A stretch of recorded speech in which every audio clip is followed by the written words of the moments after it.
A bird granted me a simple wish. Now I've seen wonders and horrors you can only imagine. A few days after my 30th birthday, I saved the life of a blue jay scaring my cat away at a crucial moment. Grateful the bird granted me a wish. Unfortunately, the jay was also impatient and only gave me 15 seconds to decide. I've always wanted to be smaller, I said, and it was true. As 6'6" woman, I'm constantly met with gawking stares and reminders that the world isn't built for me. Clothes don't fit, cars are too small, and the only men who want to date me are fetishists. Yup, said the blue jay, before flying off to look for worms. The next day I woke up and I was 5'8". Getting in the car was awesome. It felt like I'd boarded a plane and been upgraded to first class. No one on the street even looked at me. I headed to Macy's and bought a whole new wardrobe. Everything fit right off the rack. I swept out the doors, my arms laden with shopping bags, and had to stop myself from bursting into song. The next morning I was 4 or 5. None of my new clothes fit. Outside, people were staring again. I couldn't reach the pedals of my car. I ran out to my yard and screamed at the blue jay.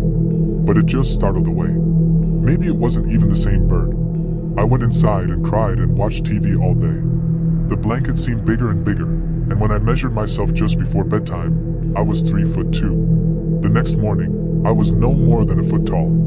Getting out of bed was terrifying. I clung to the fitted sheet, and I rappelled down the side of the mattress and finally landed in a heap on the floor. I stole clothes from an old Barbie my niece had left in my office and headed out the cat door. Outside I yelled at the birds again, and they looked at me hungrily. "Why would you do this to me?" I shouted. "I saved you." A blue jay fluttered down and examined me. "Were you mouse? It asked you funny?" And I realized the bird wasn't malicious. It was an idiot. "Please," I said. "Catch you on. Do the wish, worm," shouted the bird.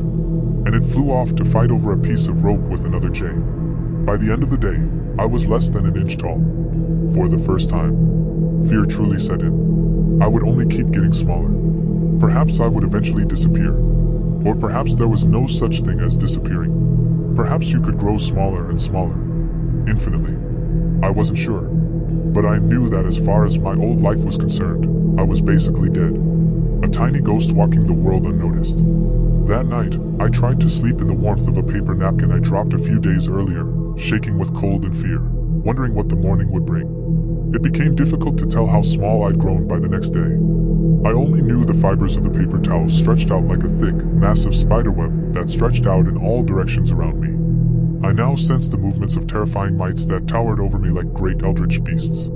They examined me with their greedy eyes and opened their mouths to reveal teeth sharper than fine hairs. I could imagine them cutting my body into pieces finer than glass dust. And I ran covering inches and hours, screaming that I didn't want to die. Soon I was stepping past impossible viruses whose wiggling hair like tentacles flopped at random, threatening to break my skin with the faintest contact. The universe no longer seemed to be in order, but was breaking down to chaos. Nothing had a mind but merely moved. I began to sense the wavelengths of light as having true width. Soon they were longer than my body. My mind began to untangle as I realized I had been a knot before. It was as if the intricate folds of my brain were being pulled taut to become an infinite string. I would have shaken with terror, but my body was not as it had once been. I was something not quite human now. And then the world became empty. The distance between all things seemed to become infinite, though at times the air buzzed with the humming of electrons, or perhaps something else unknowable. I grew ready to disappear.